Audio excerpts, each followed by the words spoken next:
नमस्ते बच्चों। बाल अध्ययन विधियाँ हम लोग पढ़ रहे हैं। बाल अध्ययन विधियों में हम 8 भाग पढ़ चुके हैं। करीबन हर भाग में हमने अलग अलग विधि के बारे में समझा और जाना है। आज हम साक्षात्कार विधि के बारे में जानेंगे कि साक्षात्कार विधि क्या है। बच्चों, ये जो साक्षात्कार विधि है बहुत आसान सरल है समझने के लिए भी। इस विधि में साक्षात्कारकर्ता और सूचना दाता यानी कि जो साक्षात्कार ले रहा है वो और जिसका साक्षात्कार लिया जा रहा है यानी कि सूचना दाता, दोनों ही आमने सामने बैठते हैं तथा साक्षात्कारकर्ता सूचना दाता से अध्ययन समस्या के संबंध में सूचना प्राप्त करने का प्रयास करता है या कोशिश करता है। आपको बात समझ में आ गई होगी कि जो साक्षात्कार ले रहा है यानी कि जो कि प्रश्न पूछ रहा है वह और जो उत्तर दे रहा है वह, दोनों ही आमने सामने बैठते हैं और समस्या के संबंध में साक्षात्कारकर्ता सूचना प्राप्त करने की कोशिश करता है।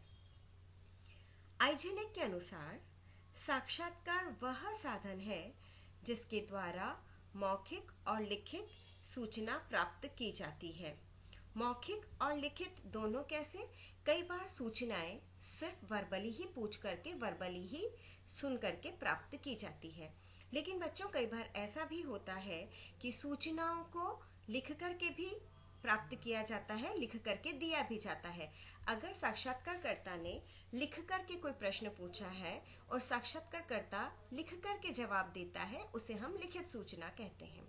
मौखिक वो हुई जो कि साक्षात्कारकर्ता स्वयं पूछता है और जो उत्तर देने वाला है वह भी वर्बली जवाब देता है। मनोविज्ञान में बच्चों इस विधि का जो प्रयोग होता है वो स्वतंत्र विधि के रूप में किया जाता है और कई बार इसको सहायक विधि के रूप में भी काम में लिया जाता है। सहायक विधि का मतलब ये हुआ बच्चों कि सहायक या सहयोगी विधि, अर्थात किसी ऐसी समस्या का अध्ययन जिसमें 2 विधियों की आवश्यकता है तो साक्षात्कार भी उनमें से एक विधि हो सकती है। कभी कभी बच्चों ये जो अध्ययन होता है, साक्षात्कार का अध्ययन होता है, इसमें जनरली क्या होता है कि किसी समस्या के संबंध में प्राथमिक सूचना एकत्र करने के लिए इसका प्रयोग किया जाता है। ठीक है, और इसका उपयोग मनोविज्ञान के सभी क्षेत्रों के संबंधित शाखाओं में किया जाता है। अब हम बात करते हैं साक्षात्कार विधि के प्रकार की। साक्षात्कार विधि के 3 प्रकार होते हैं। साक्षात्कार विधि के 2 प्रकार होते हैं, प्रमाणिक और अप्रमाणिक साक्षात्कार विधि। सबसे पहले हम बात करेंगे प्रमाणिक साक्षात्कार विधि। प्रमाणिक साक्षात्कार विधि वह विधि होती है जिसमें कि अध्ययन करते समय अध्ययन समस्या के संबंध में विभिन्न प्रकार के प्रश्न पहले से ही तैयार कर लिए जाते हैं। बात समझ में आ गई? अध्ययनकर्ता क्या करते हैं कि जो भी समस्या है जिसके संबंध में कि उन्हें प्रश्न पूछने हैं, पहले से ही इन प्रश्नों को तैयार कर लिया जाता है और फिर जैसा तैयार किया है बिल्कुल उसी निश्चित क्रम में प्रश्नों को पूछा जाता है। ठीक है, अध्ययनकर्ता प्रश्नों के क्रम, प्रश्नों की संख्या आदि को नहीं बदलते हैं। ये जो प्रमाणिक साक्षात्कार विधि होती है अप्रमाणिक साक्षात्कार विधि की अपेक्षा अधिक विश्वसनीय होती है। क्यों बच्चों? क्योंकि यह अपेक्षाकृत अधिक शुद्ध होती है और इससे विश्वसनीय परिणाम भी प्राप्त होते हैं और इस विधि की सहायता से तुलना भी सरलता से की जा सकती है। प्रमाणिक साक्षात्कार विधि आप समझ गए होंगे कि अध्ययन करते समय जो प्रश्न पहले से तैयार किए गए हैं उन्हीं प्रश्नों को उनके निश्चित क्रम और संख्या के अनुसार पूछा जाता है, इनको बदला नहीं जाता। इसे हम कहते हैं प्रमाणिक साक्षात्कार विधि। समझ में आ गया बच्चों? अब हम बात करते हैं साक्षात्कार विधि के प्रकार की, जो कि है अप्रमाणिक साक्षात्कार विधि। अप्रमाणिक साक्षात्कार में अध्ययन समस्या के संबंध में प्रश्न पहले से तैयार नहीं किए जाते हैं। बात समझ में आई बच्चों? हमने प्रमाणिक में क्या पढ़ा था कि प्रश्न पहले से ही तैयार कर दिए जाते हैं, जबकि अप्रमाणिक में प्रश्न पहले से तैयार नहीं किए जाते हैं। प्रश्न भी पहले से तैयार नहीं होते तो प्रश्नों की संख्या भी निश्चित नहीं होती है। ठीक है बच्चों, अध्ययनकर्ता अध्ययन समस्या के संबंध में कोई भी प्रश्न पूछने के लिए स्वतंत्र होता है। दोनों में आपको डिफरेंस समझ में आ गया बच्चों। प्रामाणिक साक्षात्कार विधि में अध्ययनकर्ता स्वतंत्र रूप से प्रश्न नहीं पूछता है, जो प्रश्न पहले से तैयार किए गए हैं वही पूछता है। लेकिन अप्रामाणिक साक्षात्कार विधि में अध्ययनकर्ता समस्या के संबंध में कोई भी प्रश्न पूछने के लिए स्वतंत्र होता है। अप्रामाणिक साक्षात्कार विधि अधिक विश्वसनीय नहीं होती है। जैसा कि आप समझ गए होंगे बच्चों, क्यों नहीं होती है? क्योंकि जो प्रश्न अध्ययनकर्ता के समझ में आएगा समस्या के संबंध में वही वह पूछ लेगा। ठीक है, तो इसलिए इसको अति विश्वसनीय नहीं कहा जाता है। लेकिन बच्चों फिर भी इस विधि का प्रयोग प्रयोज्य को समझने का अधिक अवसर रहता है। कहाँ किया जाता है? जहाँ पर कि प्रयोज्य यानी कि जिन पर अध्ययन किया जा रहा है उनको समझने का इस विधि में अधिक अवसर रहता है। क्योंकि आप समझ गए होंगे कि प्रश्न किसी भी प्रकार से पूछ सकते हैं, कैसे भी पूछ सकते हैं। ठीक है ना?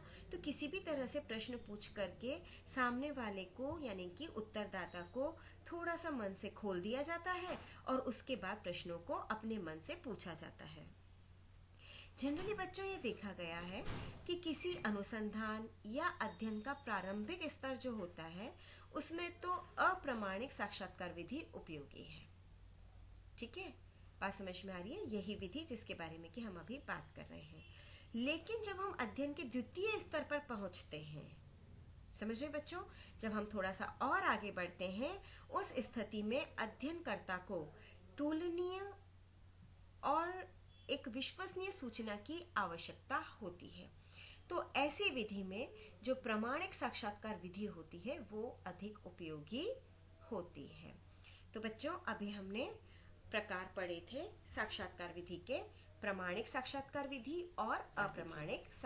अब हम बात करते हैं साक्षात्कार विधि की सीमाओं के बारे में।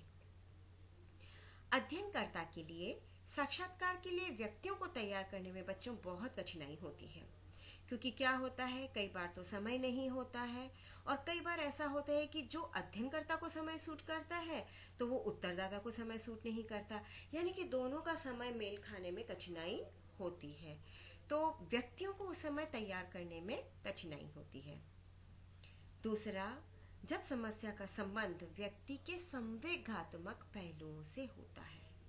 बात समझ रहे हैं आप लोग? किससे होता है? संवेगात्मक पहलुओं से होता है।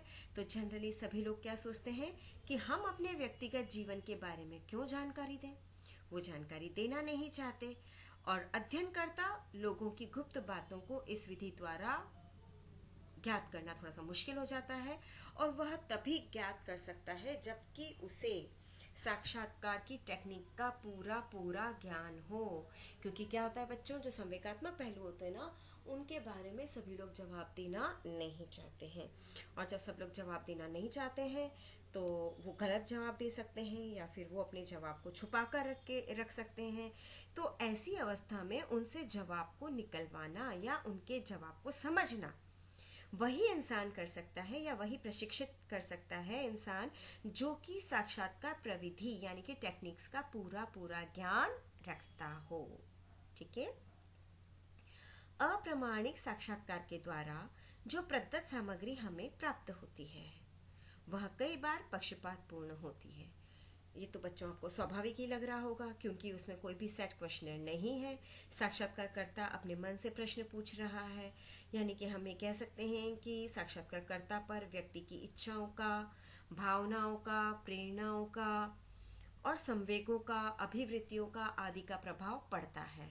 तो ऐसे में जबकि अप्रामाणिक साक्षात्कार विधि के द्वारा सामग्री प्राप्त होती है तो कई बार वो पक्षपातपूर्ण भी हो सकती है।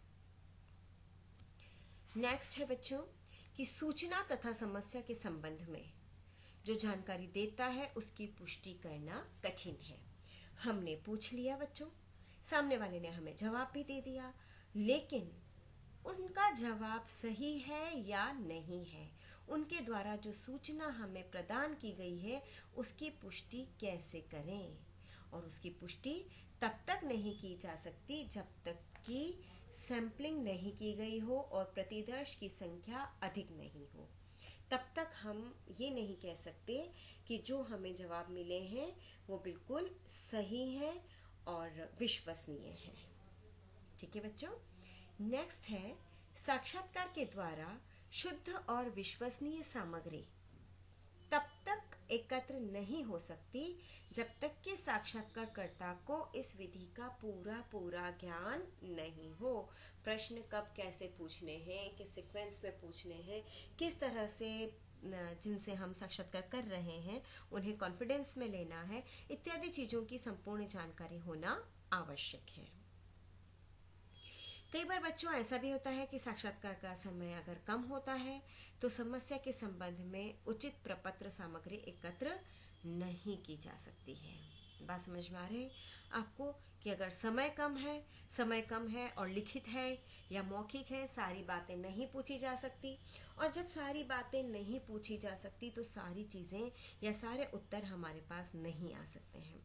तो ऐसे संबंध में क्या होता है बच्चों की समस्या के संबंध में उचित प्रपत्र सामग्री एकत्र नहीं की जाती, और जब ऐसे हमें उचित प्रपत्र सामग्री नहीं प्राप्त होती है कम समय के कारण, तो जो परिणाम होते हैं विश्वसनीय और वैध नहीं कहे जा सकते। नेक्स्ट है सूचनादाता साक्षात्कारकर्ता से या तो साक्षात्कार के वातावरण से भयभीत भी हो सकता है। बात समझ में आ रही है बच्चों? ज़रूरी थोड़ी है कि सूचनादाता बहुत खुल कर के और निश्चिंत होकर के हमारे सामने या साक्षात्कारकर्ता के सामने आए। हो सकता है कि सूचनादाता या तो साक्षात्कार जो ले रहा है यानी कि जो साक्षात्कार करता है उससे भयभीत हो। कई बार बच्चों साक्षात्कारकर्ता से भयभीत नहीं होता है, लेकिन जो आसपास का वातावरण है उससे भयभीत हो जाता है। तो ऐसी अवस्था में आपको लगता है वो सही उत्तर दे पाएगा? नहीं, ऐसी अवस्था में वह सही उत्तर नहीं दे पाएगा। ठीक है, तो वातावरण का कंफर्टेबल होना बहुत अधिक जरूरी है। साक्षात्कारकर्ता को प्रयोज्य की मौखिक रिपोर्ट पर आश्रित रहना पड़ता है। आप बात समझ रहे बच्चों कि जो कुछ प्रयोज्य के द्वारा बताया गया है, जो कुछ उसने कहा है, उसी को साक्षात्कारकर्ता को सही मानना पड़ता है, यानी कि उसकी मौखिक रिपोर्ट पर उसे आश्रित रहना पड़ता है। कई बार प्रयोज्य को अध्ययनकर्ता के सामने बोलने में भी कठिनाई हो सकती है। तो ये सारी हमने बात की साक्षात्कार विधि की सीमाओं के बारे में। अब हम बात करें महत्व के बारे में। साक्षात्कार विधि का महत्व। इस विधि द्वारा हम उन समस्याओं का या उन घटनाओं का अध्ययन भी कर सकते हैं जिनको कि हमने नहीं देखा। ठीक है बच्चों, जिन घटनाओं को और जिन समस्याओं को हमने नहीं देखा या जिनका अध्ययन निरीक्षण विधि द्वारा नहीं किया जा सकता है, उसका अध्ययन इसके द्वारा यानी कि साक्षात्कार विधि द्वारा किया जा सकता है। ठीक है, पूछ करके कई बार ऐसा होता है ना, आप उसमें टीवी में भी देखते होंगे, घटनाएं घटित हो जाती है, और जब घटनाएं घटित हो जाती है तो जो आसपास लोग थे जिन्होंने उस घटना को देखा है उनसे पूछ करके ही उस घटना के बारे में जाना जाता है। ठीक है, इस विधि द्वारा जो विगत घटनाएं होती है उनका अध्ययन सरलता से किया जा सकता है, क्योंकि हम बातों को पूछ रहे हैं, चाहे लिख करके चाहे मौखिक रूप से। ठीक है, तो बच्चों बाल मनोविज्ञान की कई ऐसी घटनाएं होती है जिनका वैयक्तिक रूप से निरीक्षण नहीं हो सकता है, और जब उसका वैयक्तिक रूप से निरीक्षण नहीं होता है तो ऐसी अवस्था में साक्षात्कार विधि ही महत्वपूर्ण साबित होती है। नेक्स्ट है साक्षात्कार विधि में यदि अध्ययनकर्ता प्रशिक्षित होता है और उसका स्थिति पर कंट्रोल होता है और उपयुक्त नियंत्रण के साथ वो प्रदत्त सामग्री एकत्र करता है, तो उसे हम कह सकते हैं कि जो परिणाम प्राप्त होंगे वो विश्वसनीय होंगे।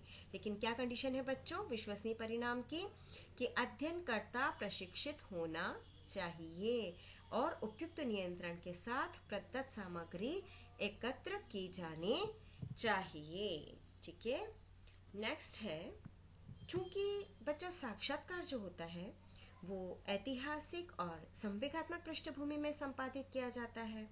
ठीक है ना, तो इस विधि द्वारा जो सामग्री प्राप्त की जाती है वो हमें अन्य किसी भी विधि द्वारा प्राप्त नहीं हो सकती। बहुत इंपॉर्टेंट चीज़ है बच्चों ये, क्योंकि इस विधि के द्वारा, इन साक्षात्कार विधि के द्वारा जो सूचनाएं हमें प्राप्त हो जाती है वो हमें उसके दूसरी अन्य विधि द्वारा प्राप्त नहीं हो सकती है।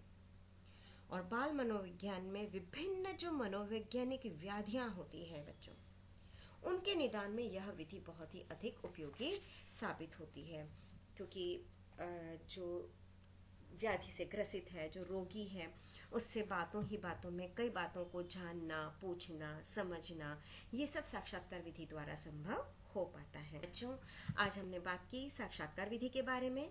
हमने साक्षात्कार विधि के प्रकार पढ़े थे, प्रमाणिक और अप्रमाणिक साक्षात्कार विधि। प्रमाणिक में पहले से ही प्रश्न तैयार किए जाते हैं और उनको एक निश्चित क्रम में पूछा जाता है। अप्रमाणिक में क्या किया जाता है, प्रश्नों की संख्या निश्चित नहीं होती है, अपनी मर्जी से कोई भी प्रश्न पूछने के लिए, यानी कि समस्या के संबंध में साक्षात्कारकर्ता स्वतंत्र होता है, वह पूछ सकता है। उसके बाद हमने बात की साक्षात्कार विधि की सीमाओं के बारे में और